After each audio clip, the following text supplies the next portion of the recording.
Jakob von Uexkuell.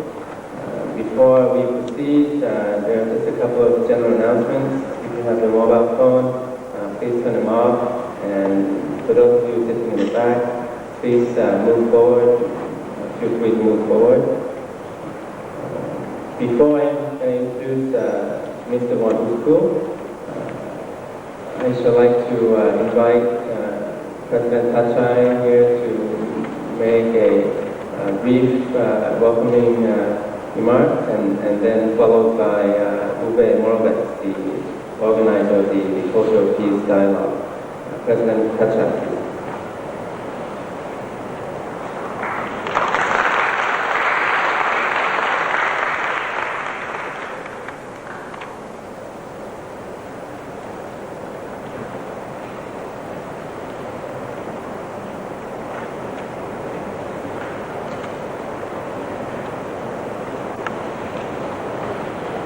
Mr. Jakob von Uexkuell, Mr. Morawetz, Chairman of the Board of Directors of the National Peace Foundation,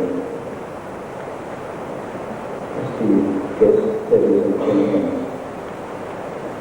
I am very honored to welcome all of you today on behalf of Chulalongkorn University to yet another thought-provoking lecture in the series entitled Bridges Dialogue Towards a Culture of Peace. This lecture series was launched with the awareness that peace is a notion more pressing than any other for nations, communities, and individuals. We are therefore faced with the challenge of incorporating more meaningful dialogue into our lives, not only to promote human security, but also to create a culture of peace and understanding. We realize that since the dawn of history, man has constantly been in search of ultimate truth and a fundamental meaning of life and love. Every religion, from so-called primitive cosmologies to more organized religious dogma and institutions, echoes this most basic of yearning for the divine and infinite. And while human beings have come to differentiate each other by particular belief systems and special practices, we have come to realize that all of this reflects universal truth and verities, truth, compassion, justice, love, and beauty.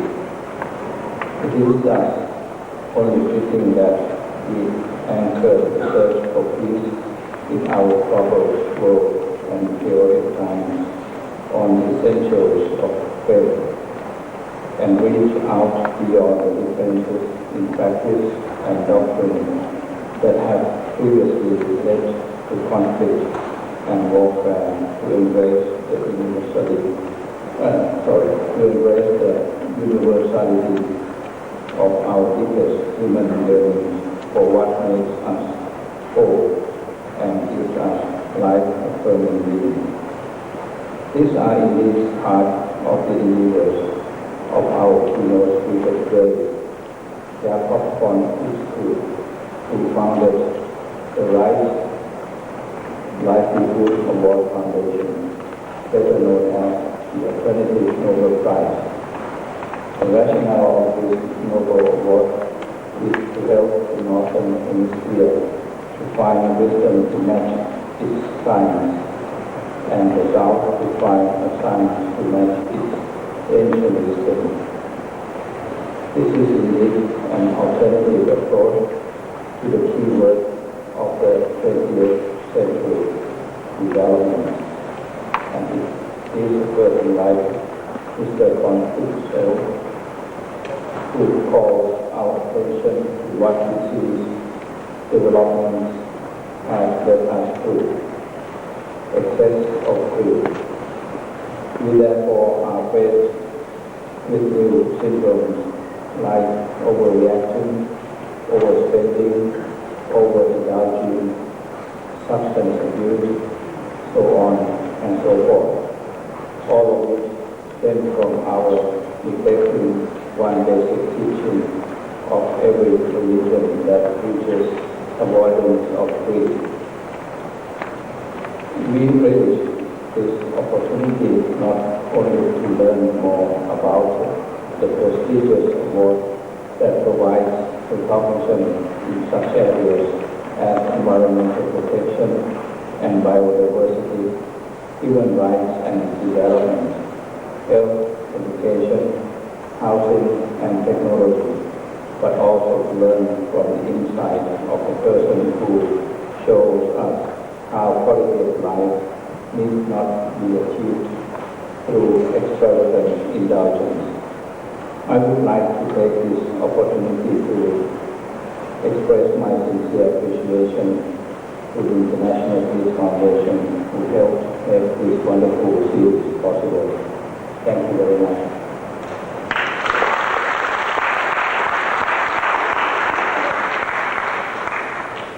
Thank you, President Thachai. Now I would like to invite Uwe Morawetz, the person who has been indispensable and instrumental in organizing this entire series.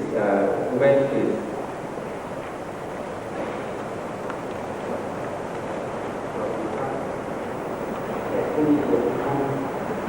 พื้นฐานที่สำคัญของสันติภาพคือการศึกษาและสิ่งในการเรียนรู้ที่จะดับฝังใจของตนดังนั้นมูลนิธิสันติภาพนานาชาติจึงทำงานร่วมกับมหาวิทยาลัยและสถาบันการศึกษาหลักๆของประเทศไทยในการเชิญผู้มีวิจัยชั้นนำของโลกได้แก่ผู้ที่ได้รับรางวัลโนเบลสาขาต่างๆรวมทั้งผู้นำในด้านการเมืองระหว่างประเทศเศรษฐกิจวิทยาศาสตร์วัฒนธรรมศาสนาและสื่อมวลชนมายังราชอาณาจักรไทยเพื่อที่จะสร้างสถานความสัมพันธ์และความร่วมมืออย่างต่อเนื่องโดยหวังว่าจะมีส่วนช่วยการปฏิรูปการศึกษาและการอนุวัตวิชาว่าด้วยสันติภาพเข้าไว้ในหลักสูตรของมหาวิทยาลัยและสถานศึกษาเหล่านั้นในการปฏิรูปนั้นการศึกษาที่ได้เป็นเพียงวิธีการเรียนที่จะหาคำตอบแบบท่องจำหรือเพียงเพื่อรับใช้บริโภคที่อยู่และวัตถุนิยม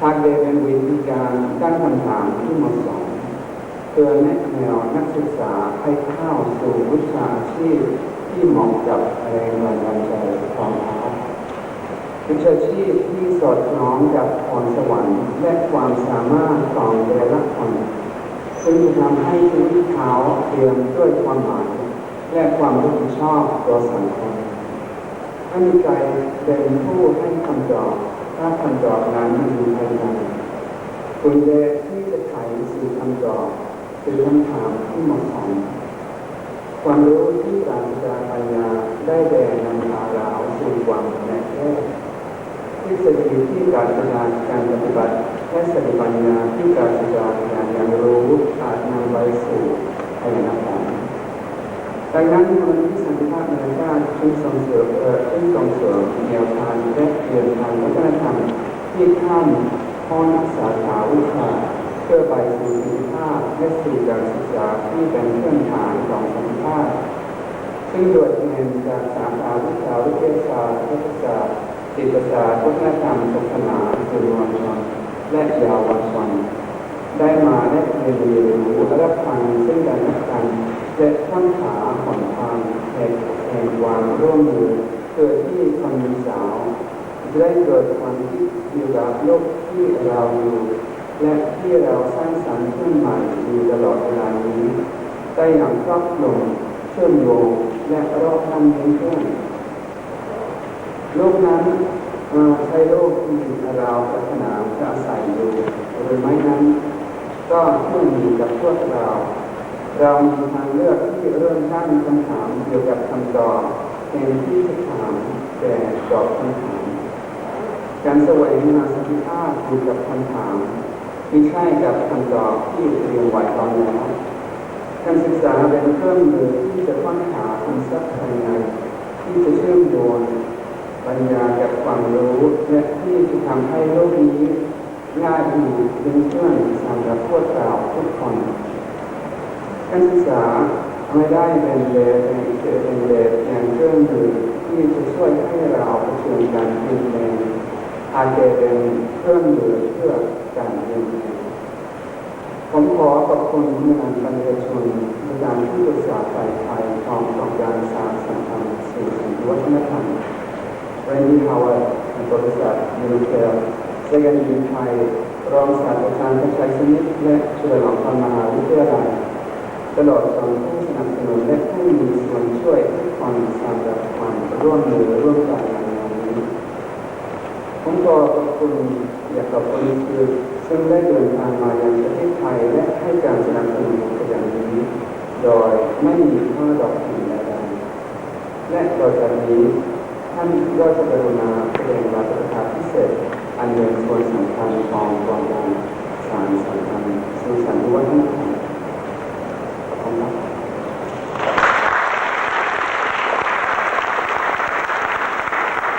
Thank you, Uwe. Now to the speaker today, we have the honor and privilege today to host a talk by the distinguished Mr. Jakob von Uexkuell. Mr. von Uexkuell is founder and chairman of the Livelihood Award Foundation, popularly known as the Alternative Nobel Prize. He went to school in Sweden, where he was born, and in Germany. He then received a scholarship from Christchurch College, where he graduated with an MA in politics, philosophy, and economics. Mr. von Uexkuell worked as a writer and translator, specializing in international and environmental issues before he became a member of the European Parliament.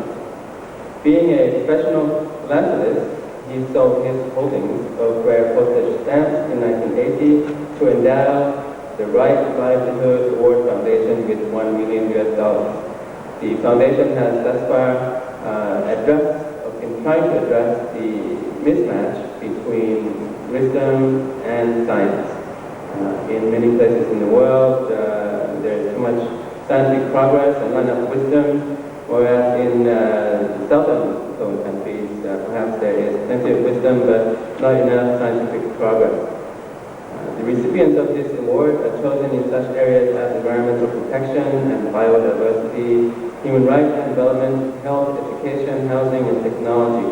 The prizes worth $230,000 per year are awarded at the Swedish Parliament with the collaboration and assistance from the parliamentarians in Sweden on the night prior to the Nobel Award. Today, as mentioned, Mr. von Uexkuell will talk about greed, or something other than greed. If we look at war and conflict, often they have their roots in greed. If we want to promote the culture of peace, we have to look at something beyond greed. This is going to be a non-mainstream talk. I expect Mr. von Uexkuell is not speaking from a prepared text, but he has pledged to us that he will speak slowly. There will be a published version of the text subsequently. After his talk, we will have a short questions and answers period. Therefore, with no further ado, distinguished guests, ladies and gentlemen, please join me in welcoming Mr. Jakob von Uexkuell.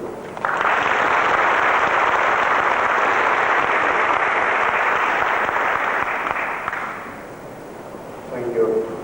Mr. President, ladies and gentlemen, I'm honored to be invited to speak at this prestigious university, and I thank the International Peace Foundation for the invitation to come here. I understand two of my background papers have been translated at the time will be available, so I will not be repeating what I've said there. I should also add regarding the Livelihood Award, the Alternative Nobel Prize, that anybody can nominate anybody except themselves or their organization for this project. If you want to know how to do it, let me know, check on the website, Livelihood, in one word, .org. When somebody speaks to you, it might be good to find out whether he or she is an optimist or a pessimist. Well, I'm neither, I'm a possibilist. I believe that we have the solutions, but it's up to us whether we implement them. I think the most serious crisis we face in the world today is none of the list of crises we're usually told about. It's the fact that we're not solving them, although we could. But it depends on each one of us. We could also say each one of us has to decide every day whether we want to be part of the solution or part of the problem. We have unique responsibilities.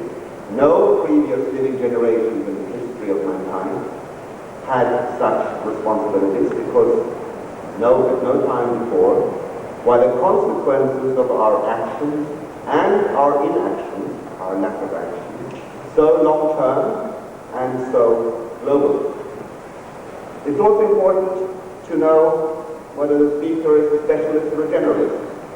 I'm a generalist. I think that's important when analyzing the problems we face. I remember a few years ago, the late Prince Rudiger Khan talking to an audience of scientists, spiritual leaders, and environmentalists, giving an overview of the global problematique. And afterwards, several people in the audience, scientists, mainly came to me and said, I didn't realize it was all so bad. And I said, but surely you knew in your area. I said, yes, I knew in my area we had this big problem. I didn't realize in all the other areas the situation was also so serious. It's also helpful to look at it from that perspective of the generalist when you recommend solutions, because otherwise you end up with a problem we seem to have in the world now, where if there's a problem, we commission a specialized commission, which then declares that, yes, it's a big threat to the global environment and the Chinese are buying so many new cars. Another one declares it's a big threat for the global economy that the Japanese are not buying so many new cars anymore. One declares that we need to lower the retirement age to combat youth unemployment so that we provide more jobs for young people. Another one says, especially in Europe now, we have a debate, we need to raise the retirement age because otherwise we can't afford to pay their retirement pensions. And economic experts declare that the huge problem we face is that private household debt is rising so fast, while others say that it's an even bigger problem if private household debt stops rising.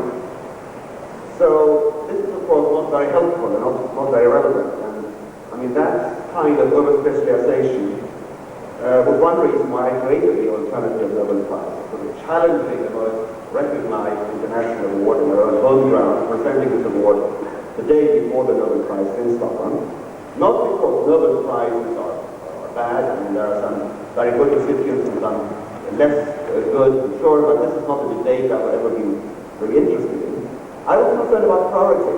I was concerned about Alfred Nobel's will when he created this first international award in the world over 100 years ago. He said it should honor those who have, as he put it, conferred and brought the greatest benefit to humanity. And there can be little doubt today that people who work, for example, to save the environment are conferring greater benefits to humanity than many scientific experts with their Nobel Prizes. So I felt it was important to create the Nobel Prize for the environment, because after all the Nobel Foundation has created one for economics, the only new Nobel award in over 100 years.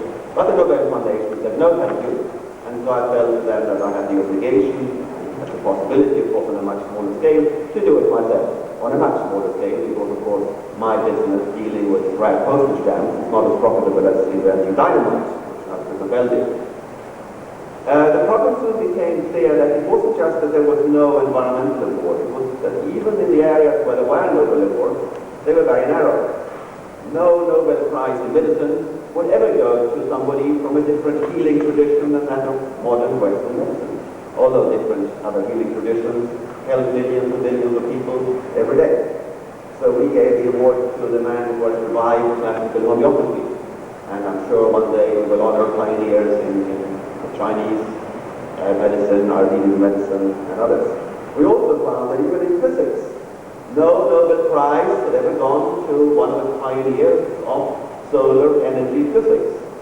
Surely the most important area of research in the world today, because if we don't transit our energy system to a renewable basis, then global warming is going to destroy our serious environmental issues. It's getting more serious much faster than people realize. But no Nobel Prize. And so we came in 2 years ago and gave the award to the world's most successful researcher in solar photovoltaics. And afterwards, the head of the representative of the Nobel Foundation said in a discussion with me, of course, sometimes you don't realize for 30, 40 years how important the invention is for which we had given a Nobel Prize. And I said, that's fine, but with our people, we don't have to wait 30, 40 years to realize how important it is, because we don't have that amount of time. I noticed that one of the previous speakers in this series, the Nobel laureate, declared that there is no room for fundamentalism in science, that scientific disagreements are solved by peaceful meetings, debate and logic. That's of course the ideal, but I feel like Gandhi said when he was asked what he thought about Western civilization, and he replied, I think it would be a very good idea. The reality is different. Increasingly, science has become a play for money and power. There are many examples of this that I mentioned, for example, the healing of HIV/AIDS, because I understand you're going to have a big conference on that here soon. There is serious scientific disagreement about whether HIV, especially sexually transmitted, is actually the cause of AIDS. But those dissidents, and these are not cranks, these are very serious scientists. The foremost one at the moment is Dr. Eleni Papadopoulos from the University of Perth in Western Australia. I'm sure they will not be invited to this conference. In fact, they are frozen out of the scientific debates. They are lambasted, insulted, accused of being murderers of children simply because they have dared to point to the weakness of the existing scientific paradigm on HIV/AIDS.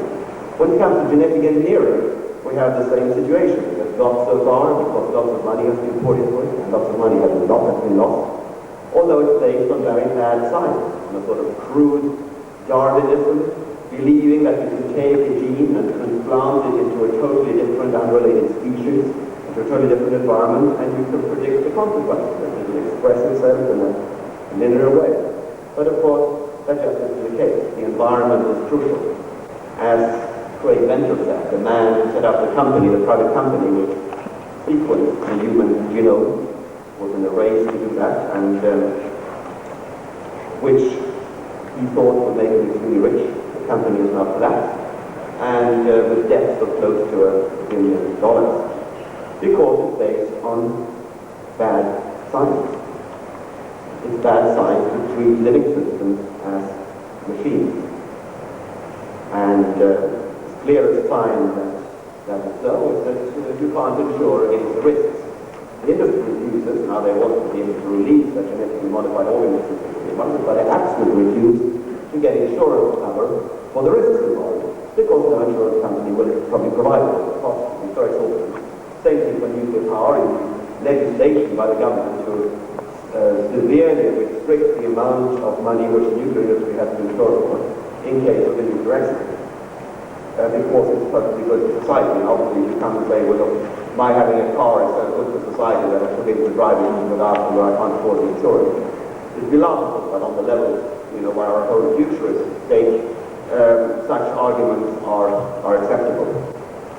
There can ultimately, of course, be no value-free research, because the questions asked, the research choices undertaken, are determined by the ruling values of society, which are ultimately a function of power. Not everybody expresses that so clearly. As the head of the Environmental Protection Authority in the States under President Reagan, when she came into her job, she fired all the agency scientists. And when she was asked by the journalist, were these bad scientists? She said, no, they were not bad scientists, but they were bad scientists, and we want our scientists.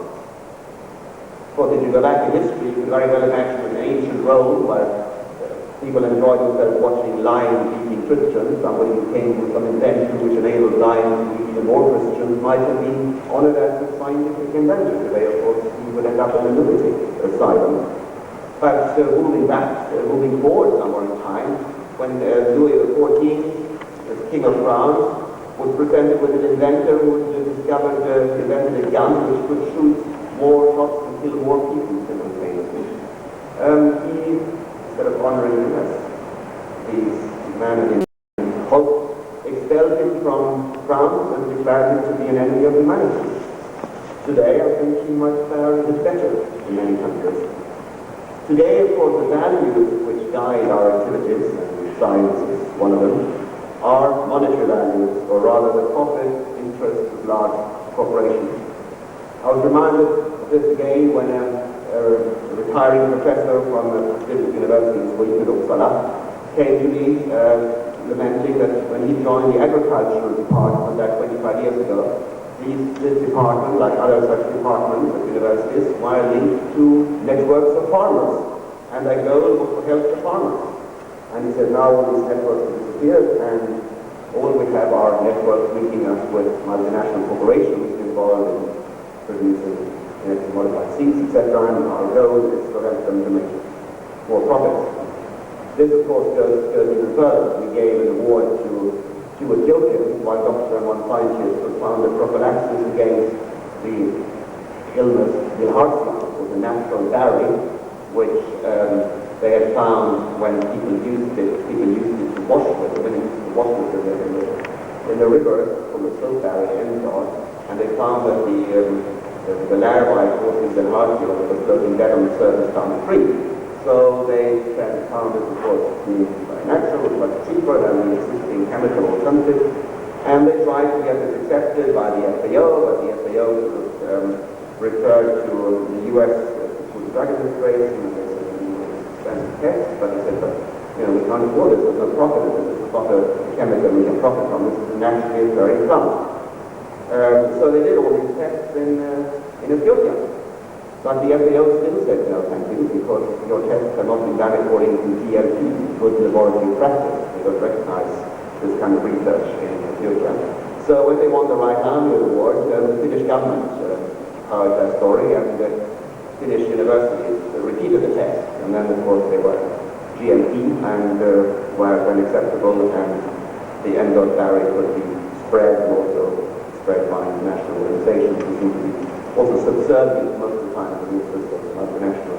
Of course, we also have, we don't have just have GLP, we have even more than that, probably even more traumatic, like we call GMP, good monetary policy. Good monetary policy is, of course, again, what's in the interest of the West. As you know, we had the economic crisis here some years ago. It was proposed to create a nation monetary fund, not to be dependent on the strictures of the IMF. And of course, the US and its allies blocked this. So you have a situation where money is increasingly created in the interests of private banks instead of in the interest of the community, the government. Internationally, is created by the IMF when it suits the interests of the wealthy members of it. I don't have permission to go into further detail on this, but of course the result of all this is an increasing distrust in our institutions, nationally and internationally. In Germany, where I'm in a situation at best, I've been following these opinion polls where young Germans are asked which institutions in their society they trust. And up until even 5-6 years ago, political parties in government, they end up like 2%, 3%, maybe maximum 5%. But organizations like Greenpeace and Amnesty would get 48, 50, 60% more. But when they repeated this question a few years ago, they found that government and parties were still down at 3%, but Greenpeace and Amnesty had also fallen to about 28%. And the absolute majority said that there was no institution in society they trusted anymore. And just in the last couple of weeks, there have been opinion polls showing that the government is suffering extremely badly, and has fallen down to the low 20s, the ruling Social Democrats. But then in one poll they asked people if you think the opposition would do any better, and 80% said no. So the result, of course, is sometimes increasing revolt especially from young people, who are moving from a state of confusion, one would say. International youth meetings are very instructive. If you look at final declarations, mid-1990s, State of the World Forum, Youth Conference in San Francisco, the final declaration had a key sentence saying, it's difficult to know what to believe nowadays. But if you look at the final declaration of the major international youth conference preparing for the Johannesburg summit in 2002, which was held in Sweden, it's a very different language. They demand commerce-free space, they demand an immediate end to neoliberal economic globalization, they demand a total ban on genetically modified organisms. I asked one of the young women who'd been there, Swedish women, I said, were these sort of some leftists, some Greens from the north who were steering this agenda and who written this? She said, no, these were the demands from the youth from the south. They were the ones who were putting in the strongest demands. And of course, when you actually then move to the south, you find that the situation is much more serious. A recent study of the British author Jeremy Seabrook about Bangladesh finds that you have a whole generation of young men who've been told the future is business. So they have gone and they have borrowed their family savings, they have gone into the capital city, they have taken some degree in marketing and management, but of course there are no jobs. And so they go around unable to go home because they have used up family savings, as I said, and extremely concerned what to do, leaving up the odd jobs, until of course the recruiters of Al-Qaeda turn up, and then suddenly they can go home again and say, I'm now a warrior for Islam. So this is the breeding ground. And the breeding ground is enormous. A recent research survey by the Q organization found that about 50% of people in key Islamic countries answered positively to the question that they would trust first. They would trust Osama bin Laden to do the right thing about world affairs. All this, of course, runs totally counter to the ruling global agenda, which basically believes you can solve it all with more of the same. Basically, people are profiting, but not enough. There's an interesting debate now between the Nobel laureate Amartya Sen and the alternative Nobel laureate Vandana Shiva, also from India, who Vandana Shiva says that for the vast majority of people in India and many other countries in the South, globalization has not just brought fewer benefits from the rich, it's actually brought negative results, because we are using the wrong measuring instruments. We're not realizing that while bringing them into the market and giving them statistically little market wealth, we have destroyed so much of their non-market wealth, so much of their social capital, their community capital, their environmental, natural capital. And this, of course, is happening increasingly. So this is the question really of alternative to business as usual, because business as usual is an alternative. If you project it 20, 30, 40 years into the future, it's quite clear that the industrialization of the world in business is basically an impossibility. One of our oldest issues, the British environmentalist Edward Goldsmith, once said that, of course, what we are trying to do, so the person looking at alternatives, is very difficult. But what they will now run the show, what they actually try to do is impossible. The ruling ideology presents consumerism and global greed as solutions, but of course they are the major part of the problem. We need to free ourselves from a system which costs the earth, but does not deliver happiness. There are numerous studies in the USA and other countries showing that while the people are incredibly much more richer than they were 30, 40 years ago, they are not happier. And in Great Britain, there was a study of the 10 years of Thatcherism where people said, yes, we are richer, but every social indicator of quality of life had gone down. People felt more insecure, they felt there was more crime, they felt the streets are more dirty, they felt people were less friendly, etc., etc., etc. And that's, of course, the situation we're increasingly facing when the word reform has become a kind of code word for introducing an economic system, domination of the economy over all other sectors of life, which people increasingly reject, which people, of course, are never happy with. My honored friend Laxi Baratsa, in one of his writings, quotes a study, the CIA study from the 1950s about Thailand, where they complain that it is going to be so difficult to introduce the concept of economic growth in Thailand because people here are too content with their lives. Sure, that's lots of that has changed, but it is interesting to reflect on what we have got in exchange. We are not, we of course always trade, we always consume, and there are people for whom, as Gandhi said, God comes from the shape of a loaf of bread. There are people who desperately need economic growth, who desperately need more wealth, but the idea that there is no enoughness, that there is no sufficiency, that the chief goal must be ever increasing economic growth, promoted by the regulations, institutions, and the brainwashing of the media every day, has of course made us prisoners of this sort of ideology.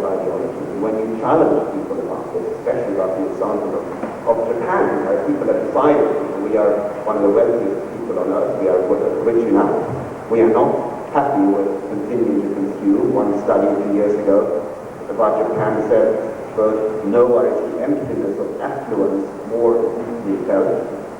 So instead of celebrating this example and saying, how can we follow that example, they are being attacked for being a threat to the global economy. We are discussing how we can possibly make the Japanese start consuming and wasting again. And I asked how this is sustainable, how this is possible. At a meeting of Nobel laureates in economics and George Soros and all the years ago, none of them actually had an answer, because we have tend to forget that, of course, selfish greed is socially conditioned and we can change the market, but we seem to have forgotten how. But of course, there are ways we can learn how. We can go to places in the Pacific, and I'm sure you know the examples close by. But a friend of mine went to Samoa, and he said, I thought that the people were somewhat different when I came there, but I realized people were not different. I realized it was the rules of that society was different, because in Samoa you get honor for what you do for your community. And if you just are doing things for yourself, you just regard it as somewhat weird, you're frozen out from society, from participation in society.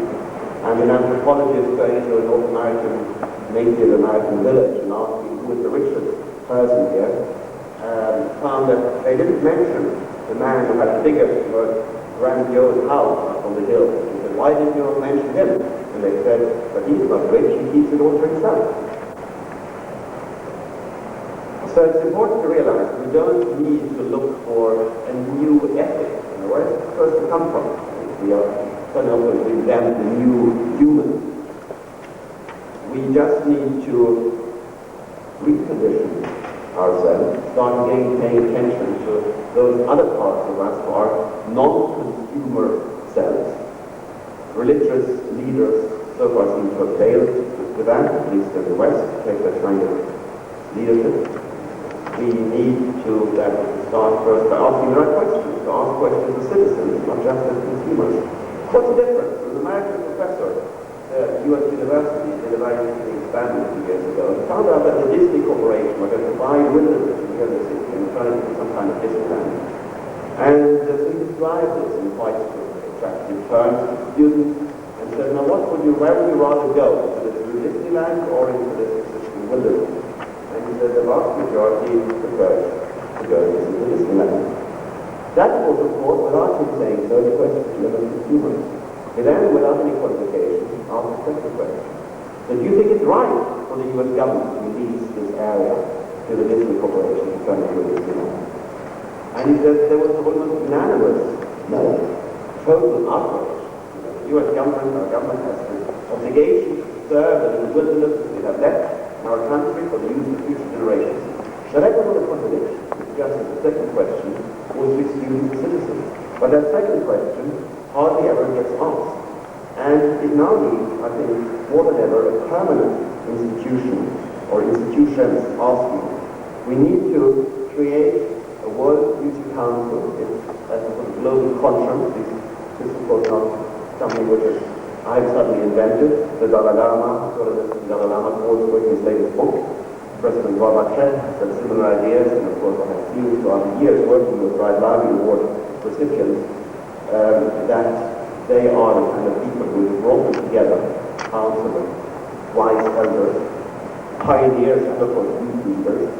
We would have an institution to speak out and speak up for these values. The practical work would happen in commissions, various thematic commissions on global problems. We are at the moment commissioning a report, the First World Future Report, looking at where we are at in different areas, from safe walking for all to youth empowerment, children's rights, good work for all, etc. Where are we at? Where are we heading to? Where could we and should we be heading to if we do our best? What are the practical steps, some of which we could already win the majority for, some of which would need more research and more campaigning and we are working with a network of over 2,000 NGOs in 160 countries called Earth Action to organize that campaigning. We are working with another initiative to link all the world's 25,000 democratically elected national and local parliaments and the e-parliament initiative, so that this would not be another talking spot for the deliberations of the World Future Council, which German television is hoping to televise worldwide in its meetings in Germany, would then go into the e-parliament and brought by the members into the national parliaments for the vote, because many of these, almost all of these reforms need to be anchored in national parliaments through model legislation. And this campaign would then be accompanied by a civil society campaign coordinated by an organization like Earth Action, as happened, for example, in the case of the ban on landmines. I just quote briefly from one of the introductory papers, proposing for the Future Council. It says, our greatest challenge today is not the global crisis, but our failure to respond.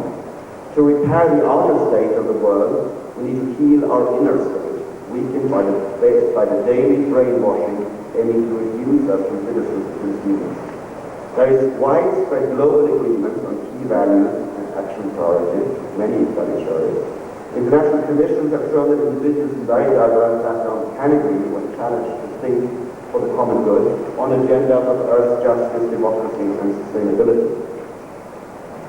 So why is that this implementation gap, this implementation deficit? Why have we got millennium goals, which, if you look at what's happening so far, not going to be implemented in 2015, as was promised in the year 2000 at the UN, but probably going to be implemented somewhere around the year 2100. Why? Because the ruling ideology treats grief not as a character force, but as natural and universal. Our problem is not human nature, but which part of our nature is glorified and backed by rules, information streams, and power. At a time when our responsibilities are more far-reaching than ever, our criteria for action have become increasingly short-term. While ancient societies gave power to councils of seers into the future, they have them in southern India, for example, possibly also here, we give the power to current economic conventions. If our ancestors had been social societies, we would long be extinct, we would no longer be here. There is, of course, a growing revolt against the betrayal of our deepest values. The prescription of antidepressants, even for young children, is growing rapidly in the industrialized countries, especially in the USA, where they are prescribed to 2-year-olds. The rising tide of intolerance and drug abuse shows that we are on a path destructive not only for Earth, but for our societies and ourselves. The alternative on offer within the present order, either the commercialization of every corner of our life, or mass unemployment, which they present as the only alternative if the growth machine somehow stops. These alternatives are no longer acceptable. We need institutions with the ethical and intellectual authority to guide us through a cultural mindset of global consumer to citizen values of earth democracy, justice, and respect for life. The World Future Council would help reclaim the minds and sensitivities eroded by commercial brainwashing and the trivialization of public debate. The Council would consist of respected individuals drawn from the wise, the pioneers, and youth leaders, linked to the proposed e-parliament. The core council of about 100 members is supplemented by these advisory commissions I mentioned. The unprecedented transformation of our societies now required cannot be well guided by institutions created for very different purposes and subservient to an ideology which sees sufficiency and reduced consumption by the rich as a threat instead of as an opportunity. The depletion of our cultural, social, and natural capital needs to be constantly challenged. The moral power of this voice of global stewardship and conscience should not be underestimated. It would grow with the quality of its work and could stimulate the creation of national and local future councils. I would strongly encourage the creation of such councils, also here in Thailand. We have the experience from Switzerland, where that is moved further, that they first tried to create a national future council another legislative chamber, a kind of future, and that of course was politically possible. They now start setting up regional future councils, but they are not just advisory bodies which the government can listen to or ignore and have no say or whatever. They are constitutional bodies. In the canton of Vaud, the regional board in Switzerland, near Geneva, the future council is a constitutional body, and the government and the parliament are obliged to take it very seriously when they prepare for the future.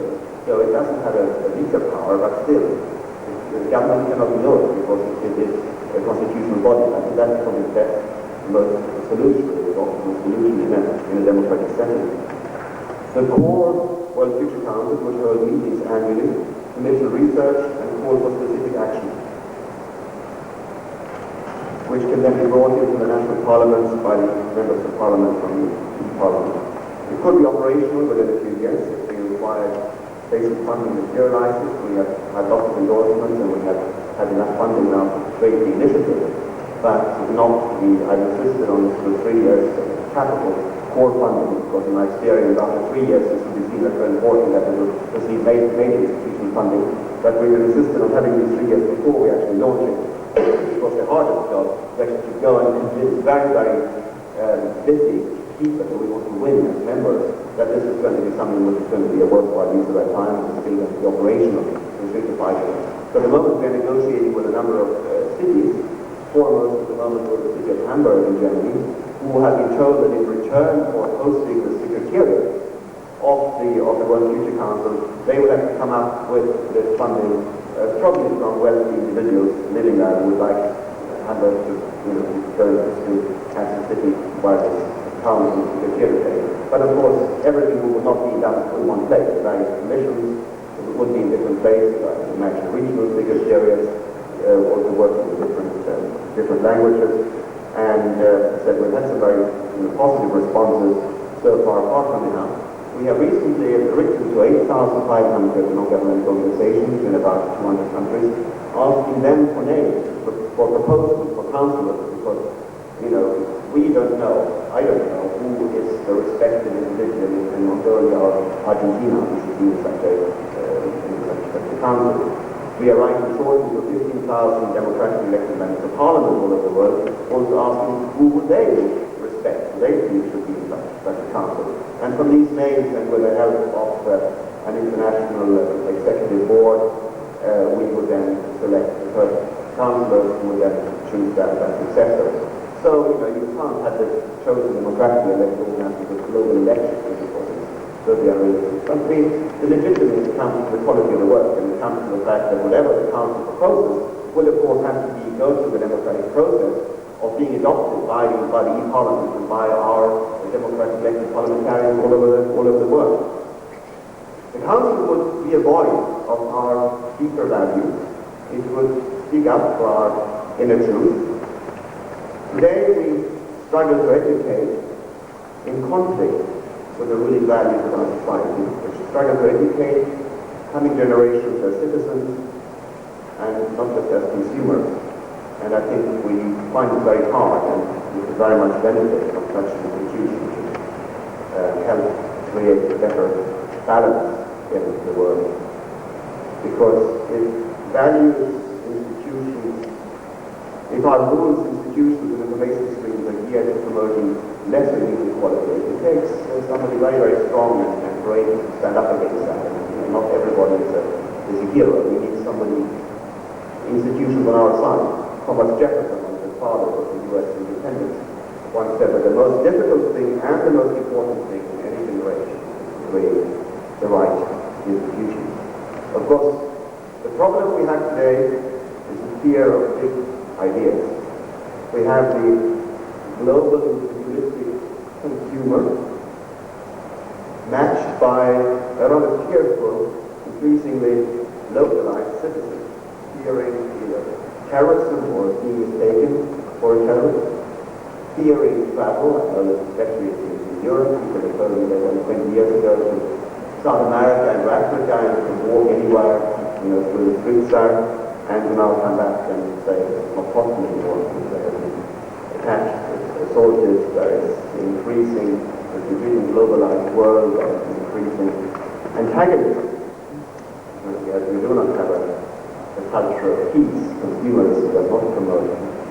culture of peace, consumerism is really an incitement to crime, incitement to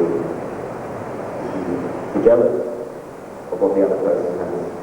So we need to build global values, a global village, more or less from scratch, more or less in opposition to the ruling global values. And that, I think, cannot do without creating a totally different level of cooperation. It's very interesting that the powers that are very, very good at cooperating. They all talk about individuals, but when you look at the agenda they have done, it's a very cooperative agenda with institutions working together nationally. What we seem to endlessly trade, and when I say we, I'm talking about the civil society, we endlessly have our meetings and commissions. We don't know about each other's work, and we're constantly amazed by how many meetings there are and conferences there are, which must cost a lot of energy and money to organize, which then end up with a final declaration, which is forgotten after a short time, or to have a commission, after funding runs out after 2 years, and it ends up in a report. I set on one or two of those myself. It's a very nice book, and you can take it out 5 years later, 10 years later, with a brand new report on all past relations, 20 years later, and you can say, well, really, we could write much of this today. So little of it has in fact been implemented.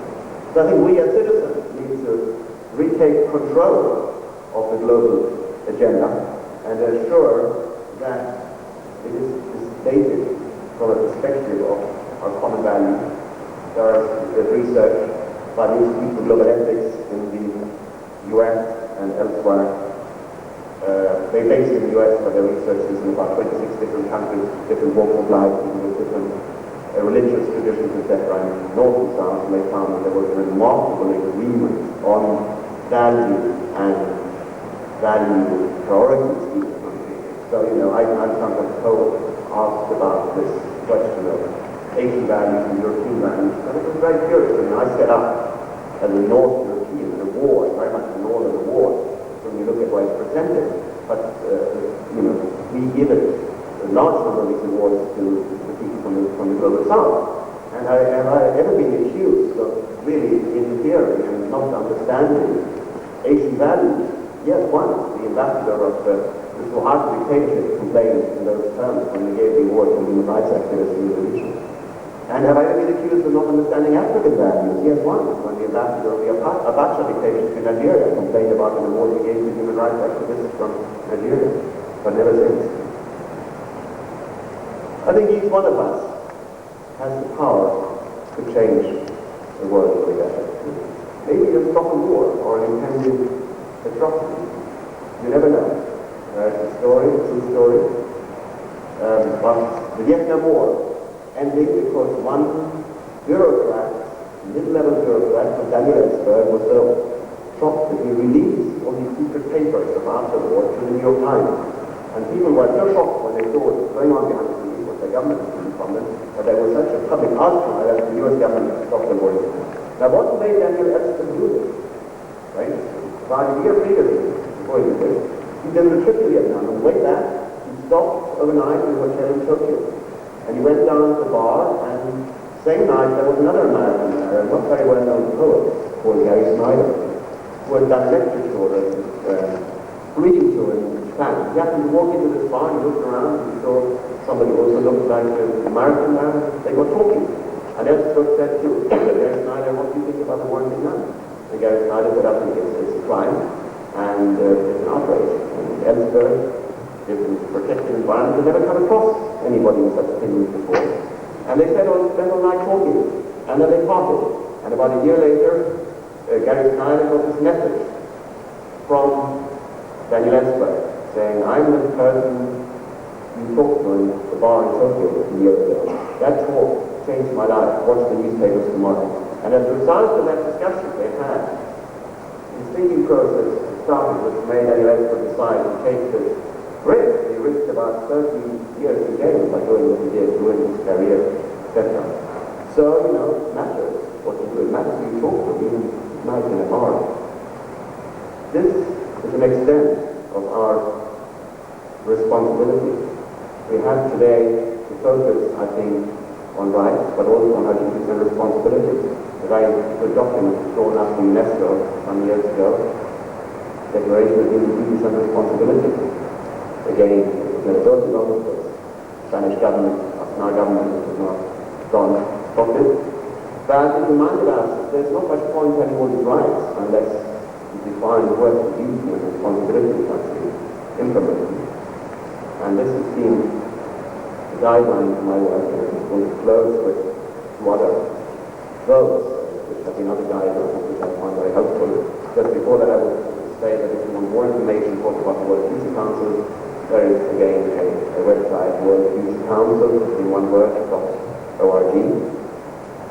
Two quotes, one from John Mark, who heads an organization called Search for Common Ground, which goes in and tries to defuse and mediate conflicts all over the world, set up radio stations, with soap opera to get people to start living together again, getting different perspectives in Liberia, in Burundi, in Balkan.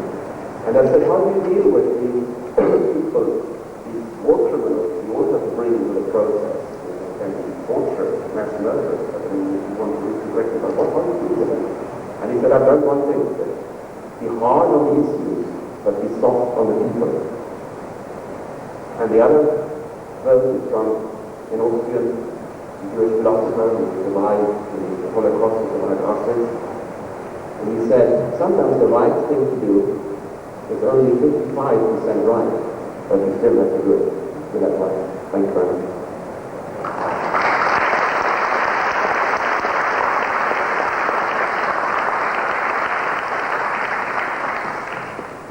Thank you, Mr. von Uexkuell. You've given us a very helpful speech. I think we have time for a series of questions and answers. We have ushers in the room, in the auditorium. Please, you can write your questions and pass them forward, or you could stand up and speak directly. Mr. von Uexkuell's speech was challenging. I think, to me, it was a speech full of real-life anecdotes, nuggets of wisdom. It calls for introspection. It's interesting that he said that we don't need to invent new values. The values are already out there. We just need to look within ourselves to see things differently, to place a different emphasis on another set of values that could overcome culture of greed, problems of war and conflict. Perhaps the essence of the talk boils down to the difference between citizens and consumers. I think you'll agree with me that it's very easy for citizens to feel like they're consumers, but it is equally difficult, and it's much more difficult for consumers to feel like citizens. So therefore, somehow, global citizenship has to be felt more widely. Mr. von Uexkuell also talked about institutions, values, ethics, interests. These are topics to be further discussed. I hope there will be some questions from the floor, but typically this needs a few minutes to germinate. So I will start off with the first question. It is interesting to me, Mr. von Uexkuell, that you started off this talk by mentioning that you are not an optimist, not a pessimist per se, but that you're a positivist. You see that we have solutions, but perhaps there's a lack of will to implement, to apply those solutions to solving our problems.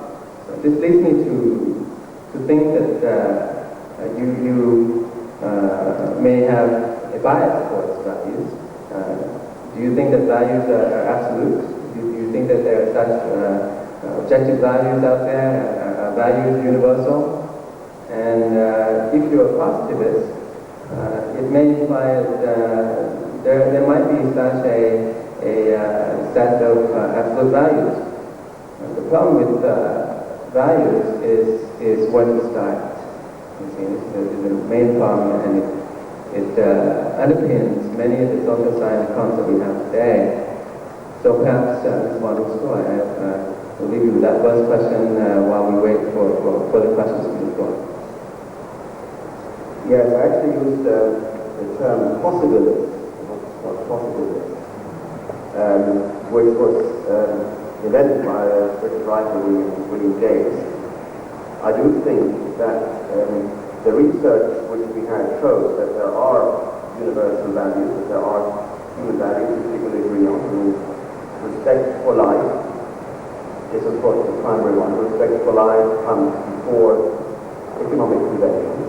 And I give you a very practical example of this. I mean, every audience I've ever spoken to, I say to them that if you would lend $1,000 to a poor African, poor person, and you or she were able to repay that after a few years, would you pursue them for interest and compound interest at the expense of a health education of that children? And it was nobody say yes. But that is what our banks, our international institutions, and our government are doing every day. And, trying to collect our debt with compound interest.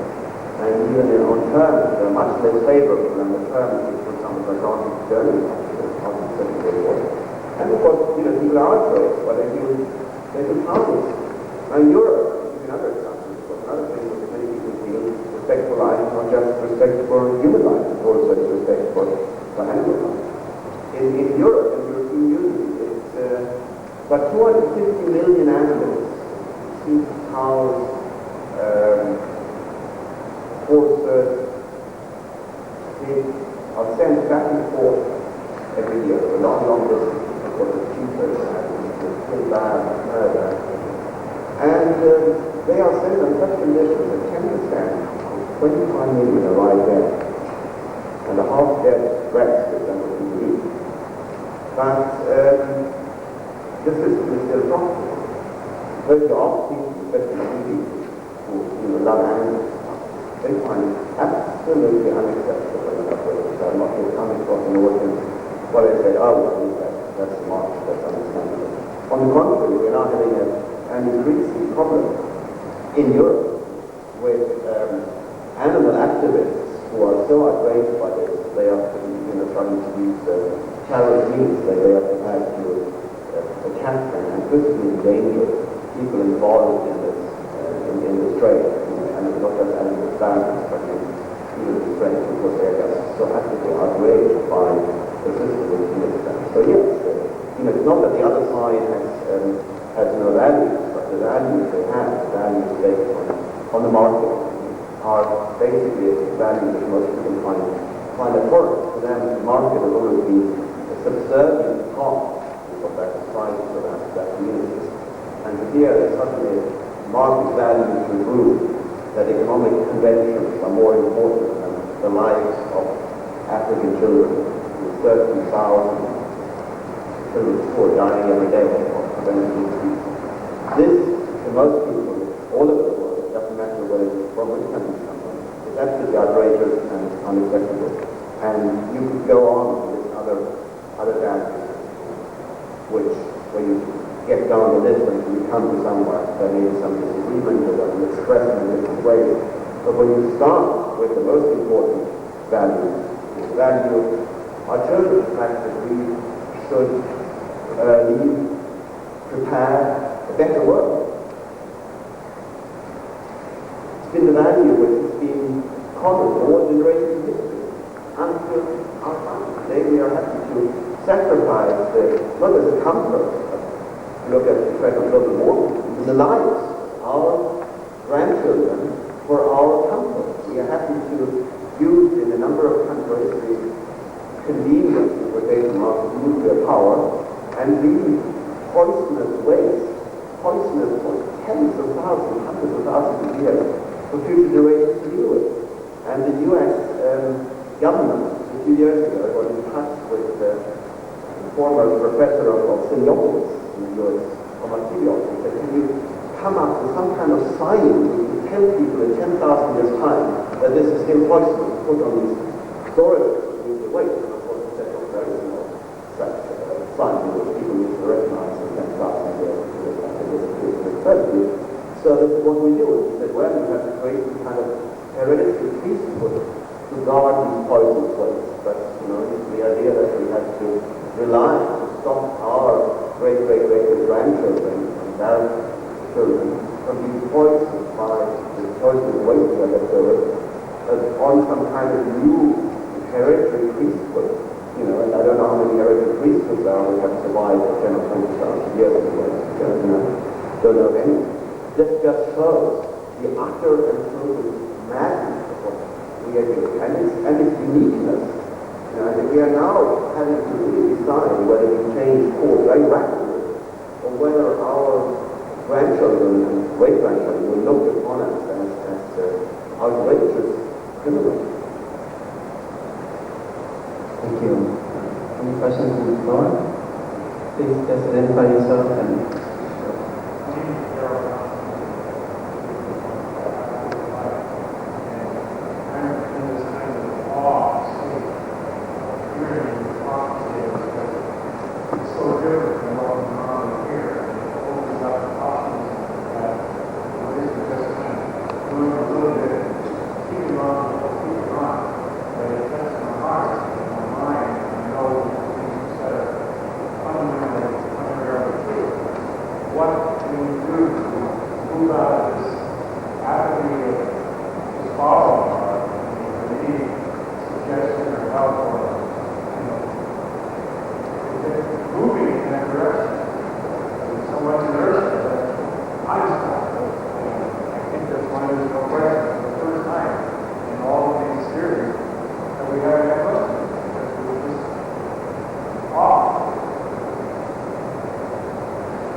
In my experience, it's very difficult to say to somebody, who we don't know each other, living in a different part of the world, working in a different area, what we have to do now. Because, I tried it a few times, but it's for some but there are organizations working, it depends on what your heart wants you to do. You could say, the environment, future generations, that's the most important thing. Then the organizations like Greenpeace, which are worldwide, which I admire and serve on the board on, are doing extremely good work. And there are organizations working to create a juster world. I have now decided on creating this award and seeing again that my important is just to give hope. The idea of the award is to give support to the recipients, but also very much to give hope to others, so that there are other ways. And now we need to move, I think, to, as I said before, to a much greater level of cooperation. So this idea of creating these local and regional future powers to bring together the debate, to focus, to ground the debate on our values, which I think we can come to agreement on. And then see what are the practical steps. There is literature. And Chulalongkorn University in this country, of course, knows a lot about it, but how to move to responsible consumerism. We don't consume the earth, we don't consume the future anymore. It is, of course, true that some reforms need to be done globally. We are imprisoned at the moment by a global order which makes it very difficult to change things locally. But we can still resist locally and delegitimize this system nationally and regionally. And that's all I can say now. I'll be happy to talk to anybody in specific contact of my suggestions, but contact depending on what you're doing in what area. But it's certainly true that it's easy to be overpowered by what's going on.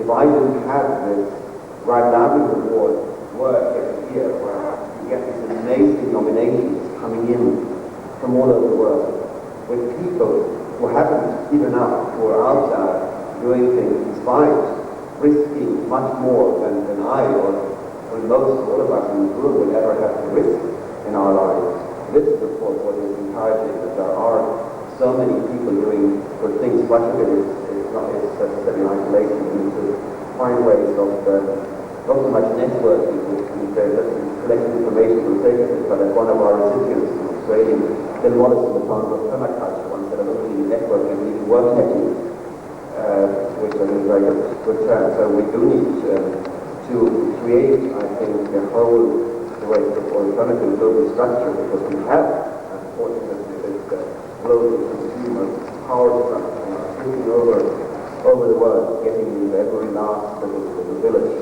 And we have, against that, as I said, we have the local or maybe national citizen values struggling. So that's why it's so important to protect the local globally, as one critic in English, like Colin Hines, point that term. You know, we need to work globally and pretend every one of us, we have to choose what is most, what is the road we feel most comfortable with and what we can most do. For some of it has been developing a global structure, and for others it's very much local work and local resistance work, or regional or national. Anyone else? Again, written questions are also welcome. Mr. von Uexkuell, do you think the mantra that think globally and act locally, that mantra has been around for decades. Does that need to be adapted or upgraded in any way? Oh, I actually think so. I mean, I think the problem that people are finding for acting locally, just acting locally, is that those who are not just thinking locally, but acting locally, are restricting more and more of the local work possibilities. I mean, when you go to a country like India, and again I'm quoting our border business in the Bandana Cuba, and you suddenly find that of some mysterious poisoning accident which never happened before, and nobody knows what's behind it. And suddenly, where people are poisoned by using locally produced cooking oil, that is suddenly banned, so it's restricted, and sold in certain containers, which is what expensive to get, and then it's banned.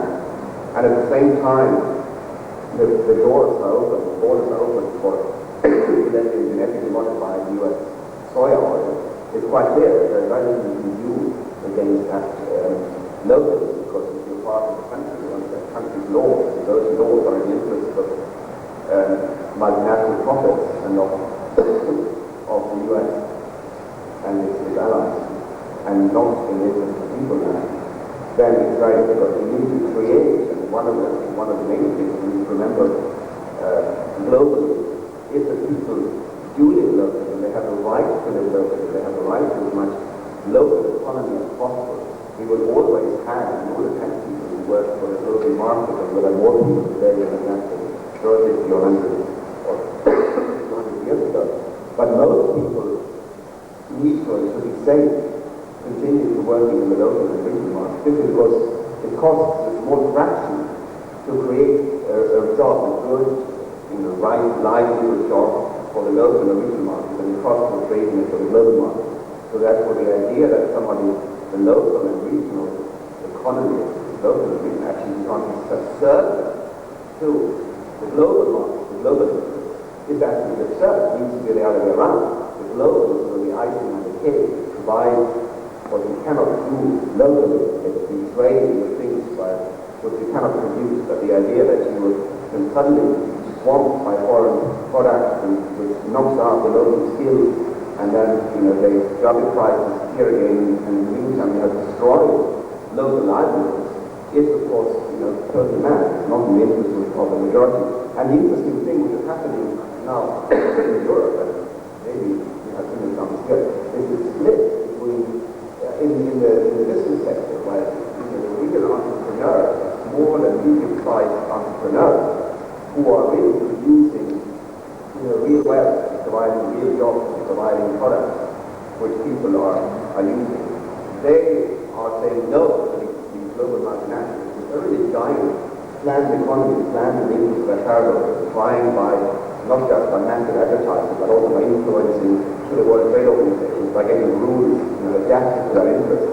And the local and medium-sized enterprises are saying, no thank you, you're not our allies, there's nothing to do with you. They refuse to take part in the conference which they organized in Austria by the World Economic Forum, and they joined the opposition instead. This is threatening our livelihoods too. And there's a very interesting book by a man called Jakob, who was for many years president of the Ford Foundation in Asia, and now became one of the foremost critics of this kind of corporate-led economic globalization. David Gordon's first book is called When Corporations Rule the World, and the second is called The Post-Corporate World, Life After Capitalism. And there's this sentence I like very much, is what he says, that the 51st largest planned economies in the world today are multinational corporations. Number 52 was Cuba.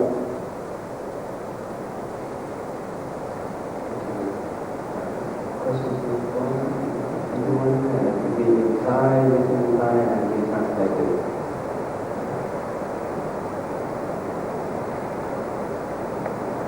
Please.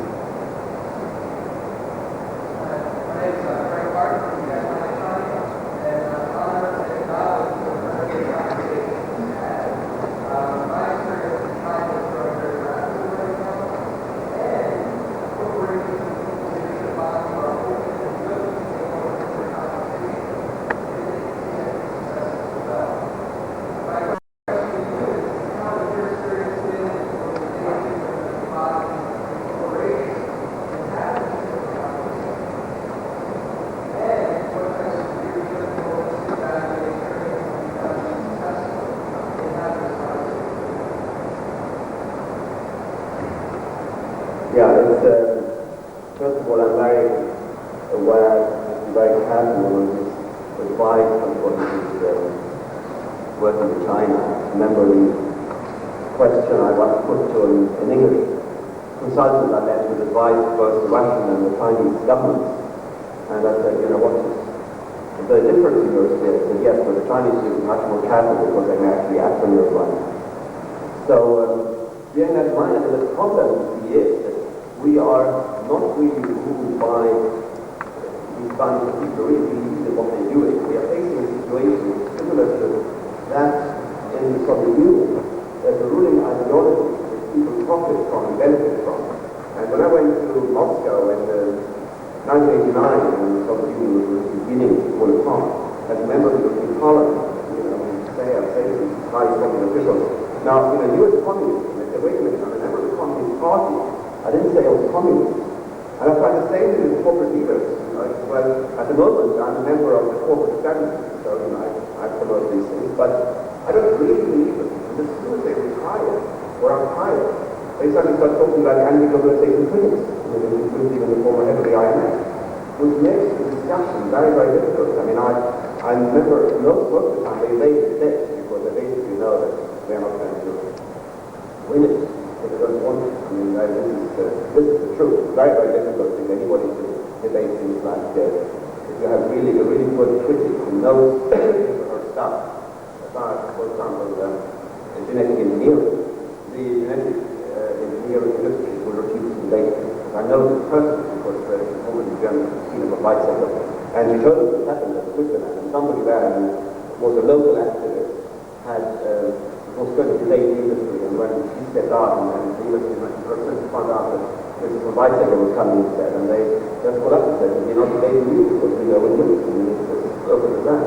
And, you know, when it comes to the whole structure of the present global economy, we are facing that situation that we're dealing with people who have the power and are profiting from it, and therefore it's very good to act about it.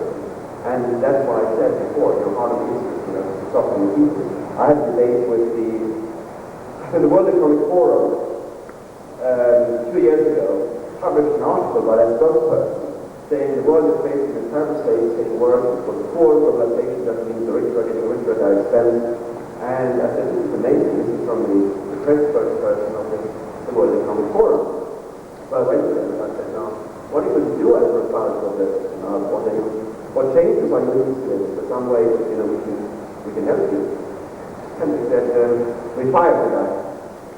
So they then sent that successor to a debate with me. And again, they thought this debate wouldn't happen because they said there was supposed to be this counter-forum. They thought they'd be violent demonstrations. They said, oh, we're only debating that for violence. And they were used to there would be violence, but the counter-demonstrators were very careful, there was no violence, so they couldn't get out of the debate. So they then changed their speakers every 2 hours they nominated a different person to debate me, so I couldn't research the person's background. Then they announced that the person who was going to represent the World Economic Forum, the global meeting of global capitalists, debating me, was a young Indian woman from an NGO called Thailand, and they invited us to Davos. I said, this is absurd. But fortunately, this young woman, they got stage fright, and they ended up having to send up a new press person, who basically was embarrassing. I mean, he was so afraid to be fired like a princess, I guess, but he was the best thing he was wanting to say anything. He said, you know, the barricade in Paris in 1958, and that's about the only thing I remember what he said. And this is a real problem, you know. They don't have power, because they are credible, you know, we are not credible because they have power. So, what you of course, you don't debate, but at the same time you need to build counterpowers, and that's what I'm talking about, you know, the institutions of moral power, but their values are very valid, so we need to build institutions based on our values. And then I'm sure, you know, that will be a dialogue, but at the moment, that has not been very fruitful way forward. And then, as I said, you know, soon, the moment they retire, it is absolutely amazing how they suddenly talk like radicals, even former CEOs and heads of global institutions. Thank you. We have, I think, a couple of questions on the floor. We have a few more minutes.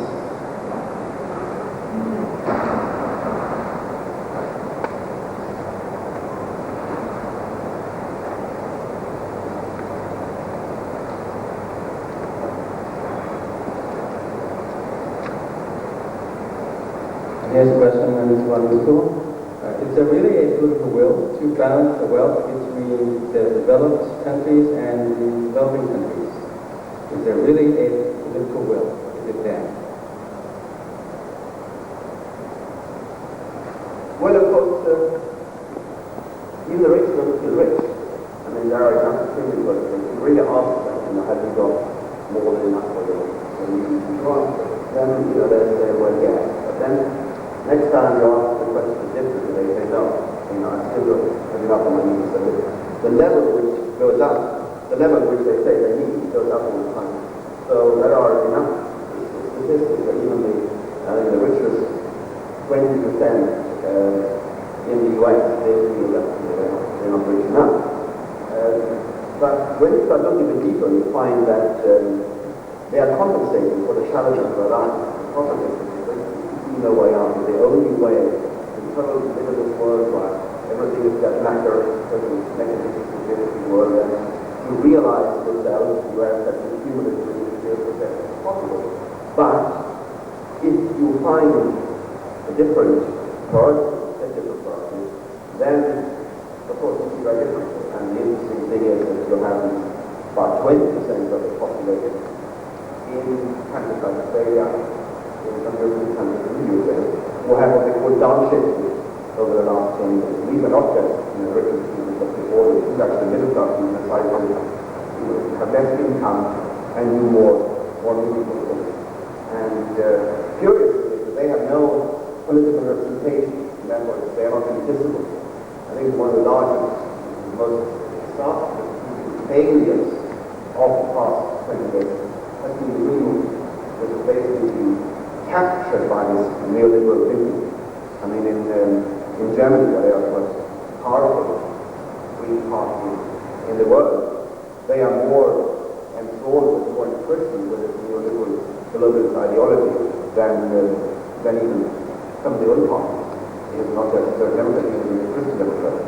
Of course, there's some other things that this is modern. They think that the most important thing is not to be money debt to future generations. Because money debt is not really a serious problem. You don't want to have states go bankrupt, but many states have gone bankrupt in history, and after at most one generation is much less than the problem to overcome.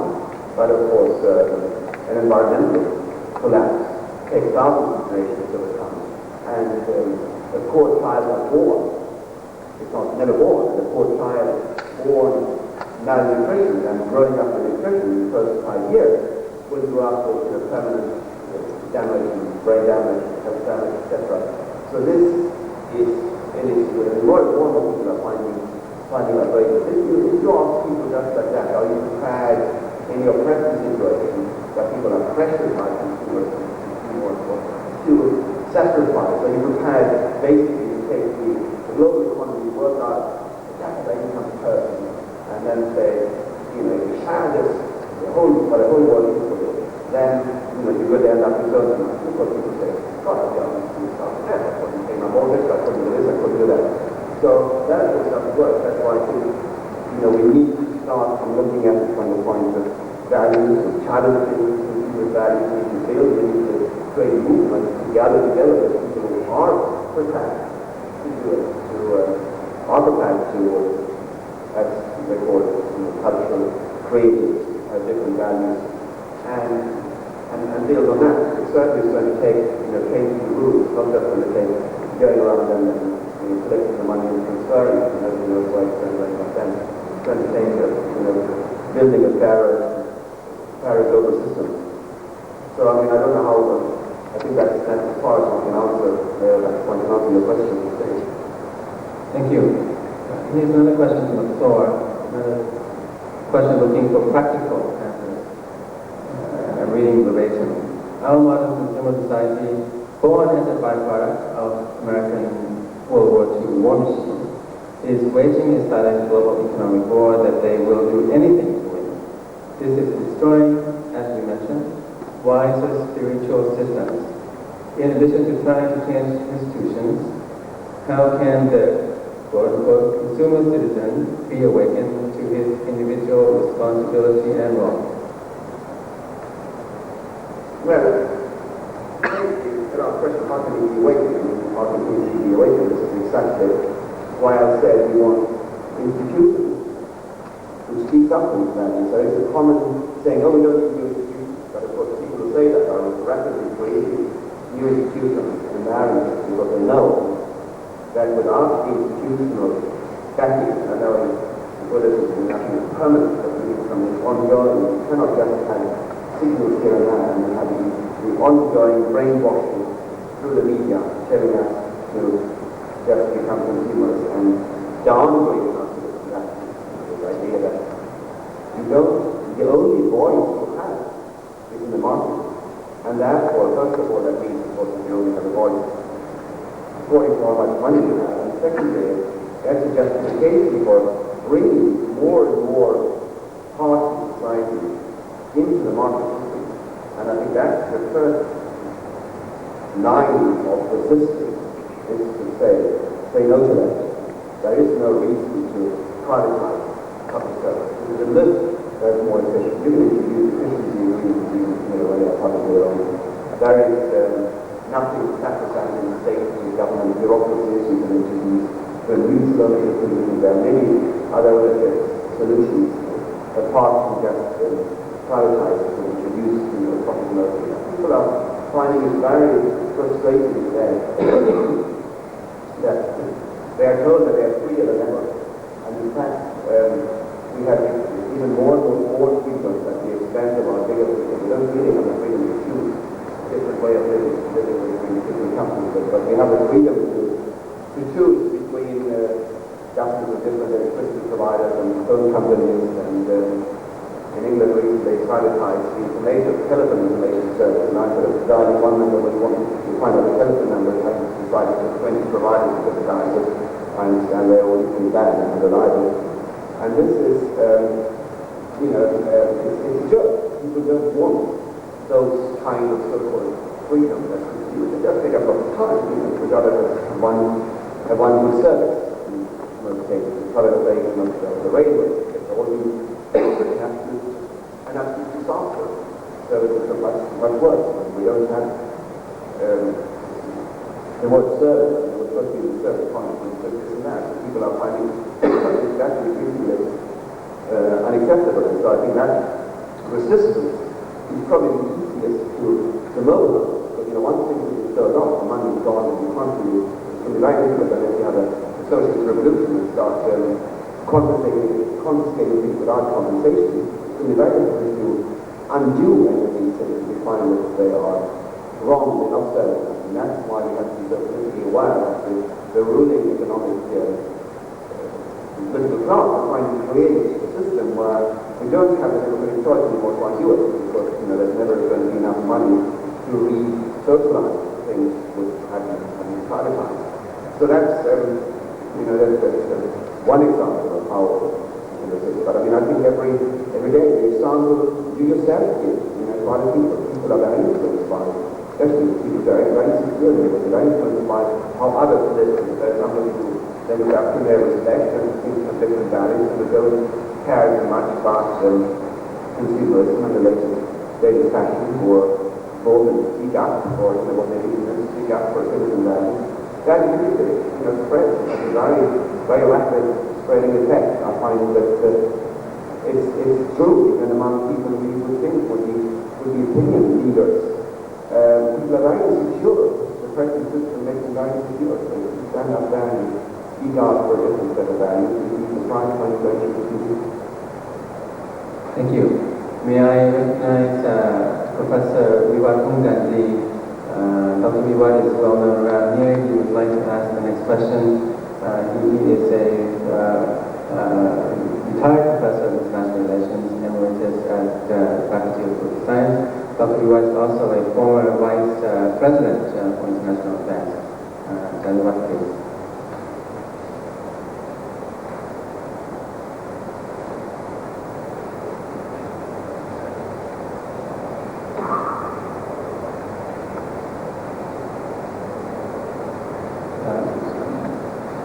You may take the podium.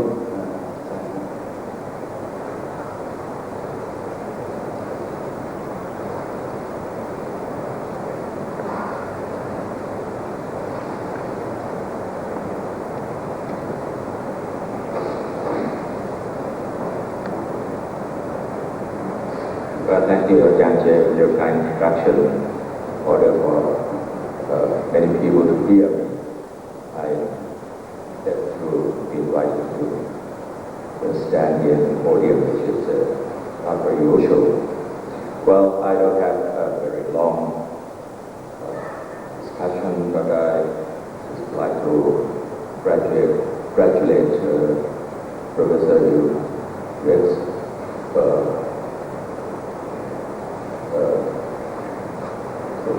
Uexkuell for your talk this 4 or 5 years and is eloquently articulate. You belong to men of good hope, and which aspire to see a better world, and I think you should be encouraged. The fact that you are not commendable. Well, you have mentioned that we need a global value, a new way of thinking in order to see the world in a better light. Well, this is a wonderful idea, but I think it's easier said than done. I think it will be very difficult to cultivate it. Because this kind of moral philosophy or values is with Uexkuell, or you are taught this is 4 or 5 years and is eloquently articulated. You belong to men of good hope, which aspire to see a better world, and I think your effort should be encouraged. In fact, your effort are commendable. Well, you have mentioned that we need a global value, a new way of thinking in order to see the world in a better light. Well, this is a wonderful idea, but I think it's easier said than done. I think it will be very difficult to cultivate it. Because this kind of moral philosophy and moral values is difficult to cultivate. One thing is that it cannot be just guided or to be taught, but it must be trained or reinforced in a very forceful ways, and it takes a long time. It seems to me that to cultivate this kind of global value, we need greater courage and moral philosophy and moral intelligence for training in education of long time span. And also that how we going to, as you said, that we have to take control of some of the agendas ourselves. That is correct. But how are we going to encounter successful people? Most successful people, be they in business, politics, or military bureaucracy, they usually have the value of winning. And once they have the value of winning, they easily fall victim to the culture of greed. Although they will say that winning is not everything, but winning is the only thing for them. And I think that this is very dangerous that we are encountering at this time. So I just would like for you to elaborate a little bit more on how you encounter these people, where success is a culture that have been highly valued in this globalized world. Thank you.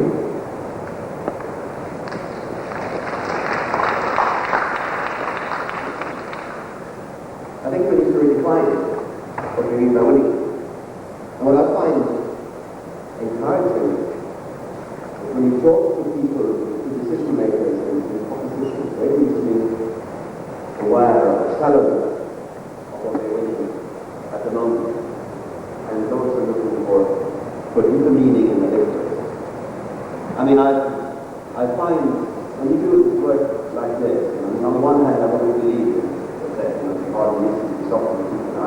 I'm into solutions, and I have my personal opinions, and I also express them.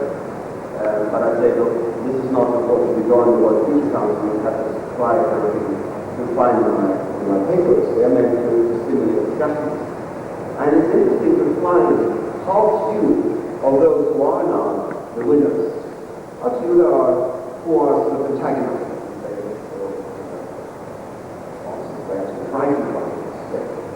And how many of them say, good luck, privately owned after the public. But even that is too bad. I had a recent meeting set up by somebody who was wanting to present the world of the company to be private director of the top international investment bank and one of the large national car companies. And I was curious how interested they were and how they felt that, yes, this really was what the world is, but their own success stories were not really fulfilling. I think we have always to look at the timing, we have to look at two different aspects. The areas where basically the information that we know what needs to be done. They have vast majority of the media and transit to a safer energy system. Promotion of renewables cannot be based on current economic costs, extraction costs, not the solar energy of yesterday. If we don't use it yesterday, it's lost forever. The total opposite of the fossil fuels, we didn't use. The fossil fuels that we used yesterday are lost, but the renewables are different. The ones we didn't use are lost. So the comparative extraction cost is nonsense. And I think one of people realize this. We just need to gather this together, create it. And they are still mobilized in public opinion like the government around the land mines and the back 100 years, to abolish slavery in Europe, it's possible to achieve quite rapid change when the time is right. I was in Moscow in May 1989, which was a national conference where I heard the representative of West Germany was telling his colleagues from East Germany, don't worry, nobody in the West is thinking about changing the political status of Berlin. That was less than 6 months before the war. It was the time is right. But the time now is right. And at the same time, there are of course other areas where lots more education work needs to be done. Global monetary, financial system. Many people don't understand it, and people in various important positions don't understand why the money created. That needs to be, and it's a question of what transport will become just country. Education, preparation may take with an argument. We will start somewhere. I think creating an Asian monetary fund was a very important example. Unipolar world. Like US Congress has hold up the idea that we have a fresh allocation of certain oil based on money created by the International Monetary Fund, which was supposed to go to the existing economy and for the rich countries would give their allocation to not so much about redistribution, but about redistribution, make sure that the provides for something to citizens of this country. And it's carried out by George Soros in Latin America, but it's carried out by the US Congress. I don't think that's acceptable anymore. I think we need either chance or money creation system, wealth creation system, without being subservient to the US. So there are things that can be done. We start educating, and they can be done tomorrow. Whether they be done tomorrow, of course, depends on your power and power of persuasiveness. And other things take some more time. But I think, we just say we're going to take some time. As long as we wait to start, as long as we take some time.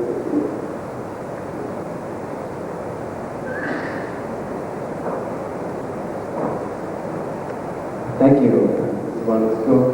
The previous question was posed by someone who I think typifies or personifies your argument. Someone who, I'm not sure if he lacks science, but he certainly has a surplus of wisdom. And it was not unusual. It was actually planned to have Professor Virat ask the last question because he normally asks them in a robust fashion, prefaced by a typically thoughtful remarks, commentary. With his question and with your response, I think it's a good time to bring your talk to a conclusion. There's another couple more questions from the floor, but there will be a reception. You may join us in reception and confer privately with Ms. von Uexkuell. On behalf of the University, of the Political Science faculty, I would like to thank you and ask the audience to join me in thanking you for your wonderful, delightful, and inspirational talk today.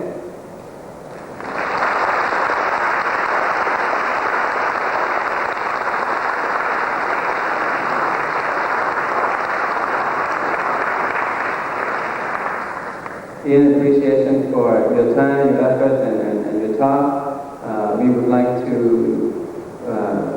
present you with a commemorative gift. President Tachai will do that, and that will bring the formal portion of the talk to an end. And after that, please join us in the reception hall. All of you.